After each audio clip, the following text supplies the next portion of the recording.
Oke, teman-teman, sekarang saya mau sharing. Sharingnya ini saya menyaksikan satu film, tapi saya melihat dalam film ini hal-hal positif, ya. Yang tokohnya ada di sini nih, tokohnya nih. Judulnya renungan hari ini This is the Way, This is the Way. Dan film The Mandalorian ini adalah serial TV Amerika yang dibuat oleh Jon Favreau. Saya sendiri nggak kenal ya, untuk layanan streaming Disney Plus. Nah, tokohnya itu namanya Din Djarin. Din Djarin, karakter utama film ini seorang bounty hunter, pemburu hadiah yang sendirian kerjanya ya. Nah, salah satu buruannya itu ada anak kecil yang di bawah itu ya, kita nyebutnya makhluk ya. Kalau Bu Lili nyebutnya peliharaan, tapi dalam film itu satu ras alien ya, makanya disebutnya anak ya. Namanya Grogu. Nah, sebetulnya Grogu ini buruannya dia, dan dia dibayar mahal untuk memburu Grogu ini. Tapi tiba-tiba si Mandalorian ini merasa iba dan kemudian berbalik melindungi si Grogu ini. Nah, filmnya ini, supaya saya nggak spoiler ya, intinya film ini berkisahkan tentang bagaimana perjalanan si Din Djarin ini untuk melindungi si Grogu ini ya. Nah, tapi yang menarik, saudara, karakteristik dari si Mandalorian ini. Sebagai anggota sekte dari bangsa Mandalorian, biasa dipanggil Mando ya, sebagai bangsa Mando, kelompok kaum Mando, ia terkenal dengan keterampilan tempur tingkat tinggi. Jadi dia sangat baik sekali berkelahi dan sangat baik sekali bertempur ya. Meskipun dia bukan yang paling hebat begitu ya, tapi dia sering banyak mengalami bantuan-bantuan juga, dan dia mengalami pertolongan, dan dia berhasil memenangkan pertempuran begitu ya. Pokoknya kemampuan tempurnya sangat tinggi, dan itu baju besinya tuh baju beskar tuh, itu baju besi khusus ya, baju beskar menjadi kebanggaan seorang Mandalorian, dan dia akan mencari uang dengan menjadi pemburu target, pemburu sasaran. Kemudian uangnya itu dipakai untuk memperbaiki beskarnya ini. Semakin bagus baju besinya, semakin bagus beskarnya, itu adalah sebuah kebanggaan bagi seorang Mandalorian. Dan Mandalorian ini adalah orang-orang dengan karakter moral yang baik ya, dan sangat menjaga kode etik dan gaya hidup sesuai kredo, sesuai pengakuan imannya. Jadi mereka punya pengakuan iman dalam tanda kutip ya. Nah, salah satu kredonya diantaranya menepati kesepakatan. Jadi menepati perkataan, menepati janji. Dan perkataan utama dari kredonya adalah This is the way. Inilah jalannya. Makanya di judulnya tadi saya kasih judul This is the way ya, karena This is the way ini kalimat yang diucapkan berulang-ulang oleh si Din Djarin ini, kaum Mandalorian. Jadi kaum Mandalorian ini kalau ketemu temannya dan mengungkapkan apa yang menjadi maksud-maksudnya, dia akan mengatakan This is the way. Nanti temannya membalas This is the way. Inilah jalannya. Dan salah satu jalannya adalah karena dia itu anggota sekte, dia itu tidak membuka tutup kepalanya itu kepada siapapun, hanya kepada dirinya sendiri ya, atau kepada benda mati kayak robot, droid. Nah, itu dia mau membuka tutup beskarnya itu, kepalanya itu. Nah, saudara, tapi kepada orang-orang lain tidak pernah ada yang boleh melihat kepalanya. Ya, jadi dia sangat tutupi kerahasiaannya karena dia anggota sekte bangsa Mandalorian. Nah, tidak semua anggota Mandalorian punya prinsip kayak begitu, tapi karena dia anggota sekte yang sangat keras, ya, dia tidak mengizinkan kepalanya dilihat oleh siapapun, kecuali oleh benda mati atau oleh dirinya sendiri. Nah, musim pertama film ini mendapat ulasan positif, dinominasikan untuk seri drama luar biasa di dalam penghargaan Primetime Emmy ke-72, dan memenangkan 7 penghargaan Emmy seni kreatif Primetime. Ini film mendapatkan penghargaan loh, 7 penghargaan. Nah, musim keduanya ditayangkan tahun lalu ketika masa-masa COVID ya. Nah, musim ketiganya sedang diproduksi. Satu musim itu ada 8 film. Jadi satu musim 8 film, musim pertama 8 film, musim kedua 8 film, musim ketiga nanti mungkin juga kira-kira 8 film begitu ya. Nah, jadi saya lagi menunggu musim ketiganya. Nah, saudara, tapi kalimat dia mengatakan I am the way, itu langsung mengingatkan saya kepada apa sih, saudara? Mengingatkan kepada orang Kristen mula-mula. Kenapa? Karena ternyata, saudara, kalau saudara-saudara membaca Alkitab, dulu kapan sih pertama kali orang Kristen disebut Kristen? Ada yang bisa tunjukin ayatnya nggak? Ya. Ayatnya di mana, teman-teman? Pertama kali orang Kristen disebut Kristen? Rasul 11. Kisah Para Rasul 11, terus ayat 26. Mereka tinggal bersama-sama dengan jemaat itu 1 tahun lamanya sambil mengajar banyak orang. Di Antioquia lah murid-murid itu untuk pertama kalinya disebut Kristen. Nah, jadi untuk pertama kalinya ketika Barnabas dan Paulus baru bertobat ya, orang banyak itu disebut Kristen. Nah, tapi sebetulnya berarti kan ada sebutan bagi pengikut Yesus, kan ada sebutan lain begitu. Nah, kira-kira sebutannya apa ya, teman-teman? Bagi pengikut Yesus yang lain, yang sebelumnya, sebelum disebut Kristen. Murid? Oke. Kata murid itu banyak sekali ya. Di Alkitab, orang-orang yang mengikut Yesus, ya itu disebut murid-murid Yesus ya. Tapi orang Yahudi pun disebut murid kan? Murid-murid guru Yahudi, murid-murid orang Farisi. Nah, yang khas untuk menunjukkan bahwa dia pengikut Yesus apa? Selain Kristen. Kalau murid kan orang Yahudi juga nyebut muridnya ya murid gitu. Silakan baca Kisah Rasul 9 ayat 2, salah seorang. Kisah Rasul 9 ayat 2. dan meminta surat kuasa daripadanya untuk dibawa kepada majelis-majelis Yahudi di Damsyik, supaya jika ia menemukan laki-laki atau perempuan yang mengikuti jalan Tuhan, ia menangkap mereka dan membawa mereka ke Yerusalem. Nah, jadi Paulus atau nama Ibraninya Saulus ya, meminta surat dari majelis Yahudi untuk dia bawa ke majelis di Damsyik untuk menemukan laki-laki perempuan yang mengikuti the way. Ini Kisah Rasul 16 ayat 17, silakan dibaca. Kisah Rasul 16 ayat 17. Siap. Ia mengikuti Paulus dan kami dari belakang sambil berseru, katanya, orang-orang ini adalah hamba Allah yang maha tinggi. Mereka memberitakan kepadamu jalan kepada keselamatan. Ada seorang perempuan yang kerasukan setan, dan perempuan yang kerasukan setan ini justru berteriak-teriak mengatakan, ini Paulus dan teman-temannya ini adalah hamba Allah yang maha tinggi, mereka memberitakan kepadamu the way, jalan, the way, kepada keselamatan. Jadi kira-kira apa ya sebutan murid Yesus atau orang Kristen? Nah, sekarang perjalanan Paulus ketiga. Kisah Rasul 19 ayat 9 ya Pak? 13. Ya, itu ada di layar. Oke. Tetapi ada beberapa orang yang tegar hatinya, mereka tidak mau diyakinkan, malahan mengumpat jalan Tuhan di depan orang banyak. Karena itu Paulus meninggalkan mereka dan memisahkan murid-muridnya dari mereka dan setiap hari berbicara di ruang kuliah Tiranus. Paulus penginjilan di Efesus, ternyata ada orang yang malah mengejek-ngejek the way, jalan Tuhan. Di depan banyak orang. Karena itu Paulus meninggalkan mereka dan mengkhususkan murid-muridnya untuk dia ajar secara khusus. Nah, sekarang masih dalam perjalanan misi ketiga, masih di Efesus. Kisah Rasul 19 ayat 23. Silakan Julian, Kisah Rasul 19 ayat 23. Kira-kira pada waktu itu timbul huru-hara besar mengenai jalan Tuhan. Mengenai the way, ya, mengenai the way. Nah, sekarang lagi Paulus sudah menyelesaikan seluruh perjalanan misinya, perjalanan misi pertama, kedua, ketiga, sekarang dia kembali ke Yerusalem. Kisah Rasul 22 ayat 4. Kembali ke Yerusalem, Paulus menceritakan masa lalunya. Apa yang Paulus katakan tentang masa lalunya? Silakan. Dan aku telah menganiaya pengikut-pengikut jalan Tuhan sampai mereka mati. Nah, teman-teman, sekarang semoga semakin clear ya. Jadi orang Kristen sebelum dapat sebutan Kristen dan beberapa waktu sesudahnya tetap disebut dengan sebutan itu, yaitu apa? Sebutan bagi pengikut Yesus. Jadi apa sebutan buat orang Kristen? Jalan Tuhan. Selain Kristen, sebutan lainnya apa? Pengikut jalan Tuhan. Ya. Pengikut jalan Tuhan atau the follower of the way. Ya, pengikut the way, pengikut jalan Tuhan. Ya. Nah, saudara, sebagai ayat penutup nih, ayat terakhir.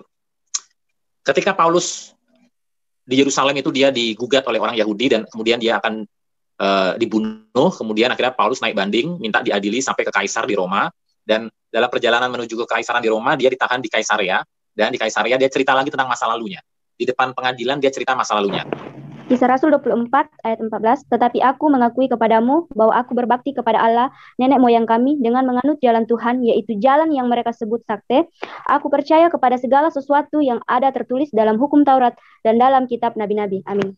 Ya, jadi saudara, Paulus cerita dulu menganiaya pengikut jalan Tuhan, dan kemudian aku bertobat, dan kemudian aku berbakti kepada Allah nenek moyang kami dengan menganut jalan Tuhan, yaitu jalan yang mereka sebut sekte. Jadi teman-teman, kalau zaman sekarang kita orang Kristen menyebut Saksi Yehova sekte, menyebut Mormon sekte, aliran sesat ya. Tapi sebenarnya sekte itu pengertiannya tidak selalu sesat begitu. Sekte itu merupakan bagian dari aliran yang utama, tapi bukan aliran yang utama. Nah, aliran utamanya yang agama utama yang dikenal orang-orang pada waktu itu kan agama Yahudi. Nah, agama Kristen itu dipikirnya itu sektenya agama Yahudi atau sempalannya atau bagian buangannya dari agama Yahudi. Percabangan apa ya itu sempalannya begitu ya. Nah, jadi orang-orang Romawi dulu mengira agama Kristen itu sektenya agama Yahudi. Ya, padahal kan itu dua sistem agama yang jelas-jelas berbeda ya. Karena orang Yahudi tidak percaya Yesus dan kita orang Kristen percaya Yesus sebagai Tuhan dan juru selamat, sebagai Allah. Nah, teman-teman, jadi sekarang pertanyaan saya, ketika teman-teman mendengar tentang The Mandalorian yang punya kredonya itu dia selalu mengatakan this is the way, inilah jalannya. Dan ketika dia mengatakan kredo itu, this is the way, inilah jalannya, nah, dia itu sedang mengangkat satu karakter moral dan kode etik serta gaya hidup sesuai kredonya itu. Inilah jalannya. Salah satunya misalnya, dia harus menepati kesepakatan, menepati perkataannya, menepati janjinya. Kenapa? Karena this is the way, inilah jalannya. Dia menolak untuk membuka, tutup kepalanya. Tidak seorang pun diizinkan melihat kepalanya. Dan dia mengatakan, this is the way, inilah jalannya.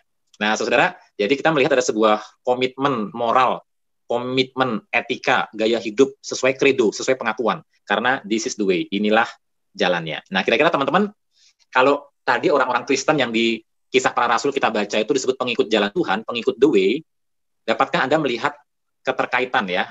Kira-kira apa yang bisa kita pelajari dari ayat-ayat tadi dan bagaimana orang Kristen pengikut jalan Tuhan itu menderita?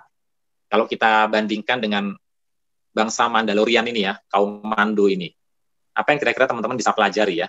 Kira-kira ada nggak sih pelajaran-pelajaran yang bisa jadi perbandingan? Kemudian bagaimana dengan hidup kita saat ini dibandingkan dengan para pengikut the way di Alkitab dengan tokoh film yang memiliki pengakuan atau credo this is the way, yaitu kaum Mandalorian dalam film tersebut. Nah, kira-kira ada nggak saudara yang mau memberikan sebuah pelajaran apa yang bisa didapat?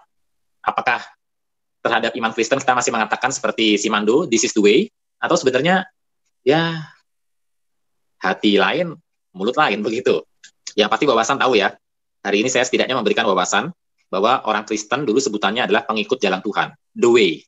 Makanya waktu saya nonton film Mandalorian tuh langsung ingat, wah, dia menyebut dirinya, ya this is the way, inilah jalannya. Nah, dari mana sih asal kata the way itu? Nah, saudara, kemungkinan para pengikut Kristus yang awal, yang pertama-pertama menyebut mereka pengikut the way atau pengikut jalan Tuhan karena pernyataan Yesus dalam Yohanes 14 ayat 6. Silakan Yohanes 14 ayat 6 dibacakan bagi kita, Yohanes 14 ayat 6.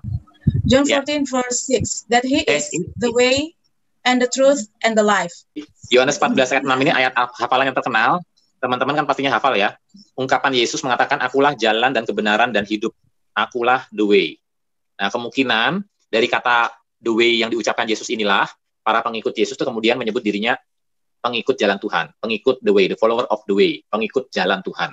Nah, tapi apa implikasinya buat hidup kita saat ini ya? Nah, sebelum ke situ kita coba lihat ini ya. Murid-murid di awal-awal kekristenan, Aquila dan Priscilla, menjelaskan kepada Apolos yang masih muda itu, ya suami istri, menjelaskan kepada Apolos yang cerdas ini tentang the way of God, jalan Tuhan. Jadi jalan Tuhan itu diajarkan kepada anak muda yang masih muda itu. Kemudian Petrus ya menunjuk kekristenan sebagai jalan kebenaran, 2 Petrus 2 ayat 2, jalan kebenaran.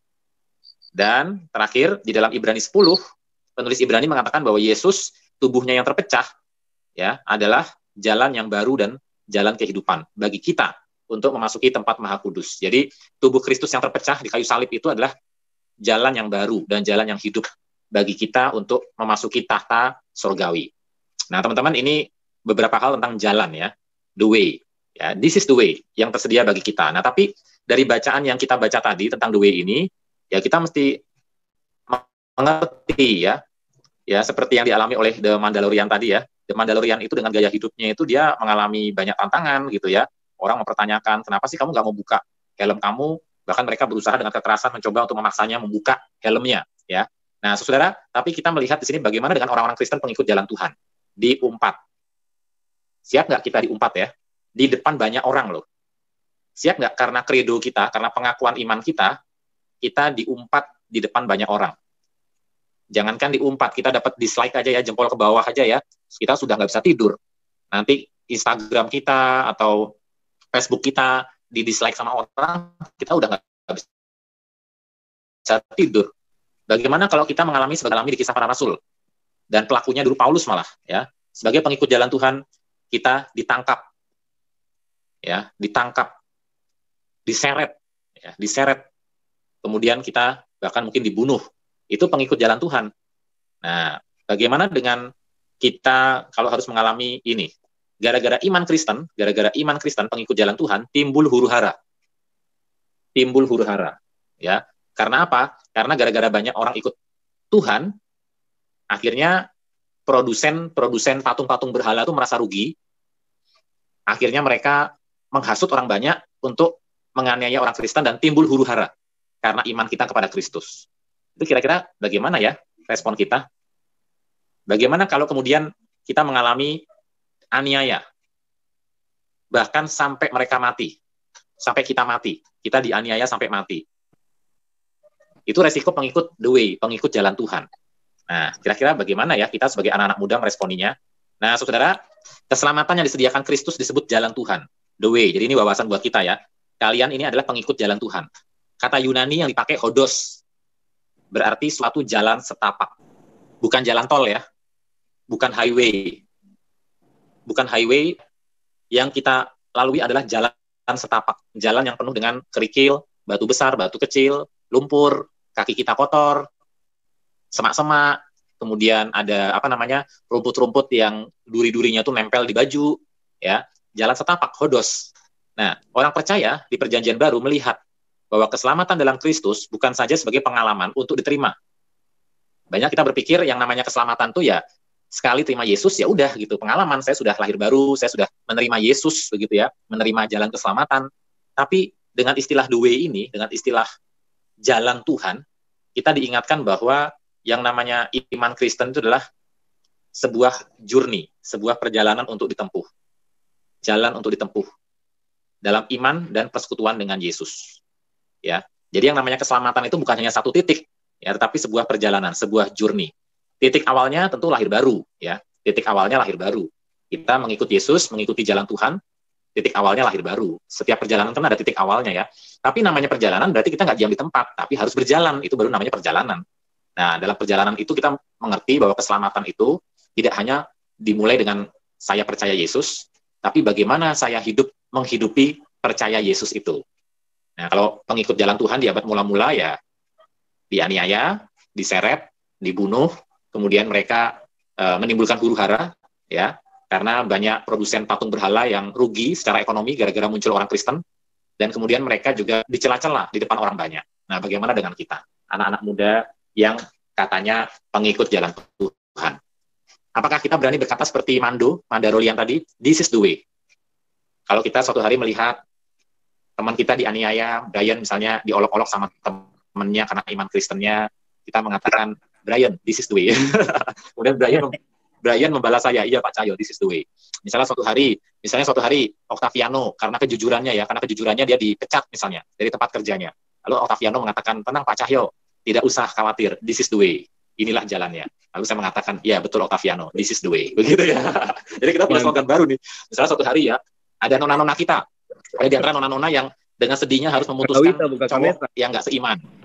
Padahal cowok itu sangat perhatian sekali, tapi dia nggak seiman ya. Kemudian teman-teman seiman, teman-teman di pemuda kasih dorongan, kamu nggak bisa lanjut karena dia nggak seiman.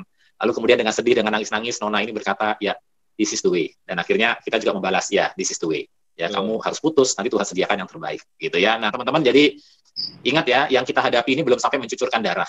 Tapi this is the way, inilah jalannya. Berani nggak kita berkata seperti The Mandalorian tadi, this is the way, ya inilah jalannya. Kita harus tempuh bersama-sama. Ya, teman-teman bisa kasih komentar atau aplikasi praktis. Banyak juga ayat firman yang bilang orang yang berjalan sambil mencucurkan air mata pasti menuai dengan ini. Jadi kalau teman-teman dapat cobaan gitu ya banyak-banyak baca firman yang menguatkan ini ya, yang menguatkan perasaan, bisa melawan serangan-serangannya iblis gitu ya. Kan kita salah satunya ya melawan dengan itu, dengan ayat-ayat yang kita sudah baca, kita renungkan. Itu yang bikin kekuatan kalau buat saya pribadi. Kayak misalnya, ya kayak ada teman saya itu yang ini saya suka sekali lihat yang orang muslim tuh, mereka bisa bilang gini, kayak kanan kiri jualan, yang satu rugi, yang satu kenapa ramai sekali. Tapi mereka bisa dengan tabah hati bilang, sudah, yang penting nggak apa-apa, rezeki itu sudah ada yang atur, begitu. Saya bilang, mereka orang muslim saja bisa bilang gitu. Kalau kita anak Tuhan, bagaimana tanggapannya, Pak? Kenapa kita harus menabur dengan air mata tapi akan menuai dengan sorak-sorai? Karena this is the way. Iya, this is the way. Iya, kita menabur dengan air mata ya, susah payah, tapi akan menuai dengan sorak-sorai gitu. Ya kenapa? Karena this is the way, inilah jalannya. Iya. Kadang sampai punya teman bilang, sudahlah, kita jadi Kristen seadanya, ya KTP sajalah, percaya Tuhan Yesus masuk surga, sudah, daripada kita kuat-kuat terlalu radikal, terlalu umbar-umbar, terlalu dia punya nama itu, pokoknya terlalu aktif gitulah sampai akhirnya berdampak. Jadi ya sudah, akhirnya karena ada yang tidak kuat ikut jalan itu ya, mereka akhirnya bilang, sudahlah Kristen, yang penting minggu gereja, sudahlah, nggak perlu A, B, C, nggak perlu ini.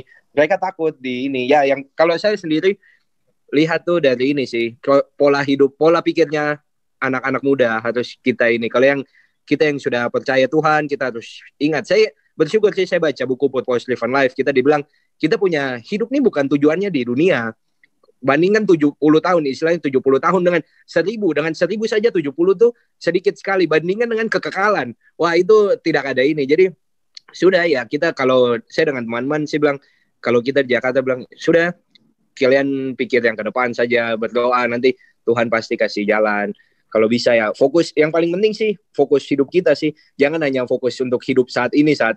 Memang duniawi kadang masih ada, tapi ya kita harus saling menguatkan toh. This is the way. Iya. Makasih bro. Makanya dalam renungan tadi saya sampaikan bahwa kesimpulannya kan dengan istilah jalan Tuhan itu, kehidupan Kristen tuh gak hanya cukup terima Yesus. Dan tadi kan teman kamu bilang gitu kan, teman kamu bilang ya udah yang penting saya terima Yesus, percaya Yesus, tapi ya udahlah kita nggak perlu terlalu aktif gitu kan.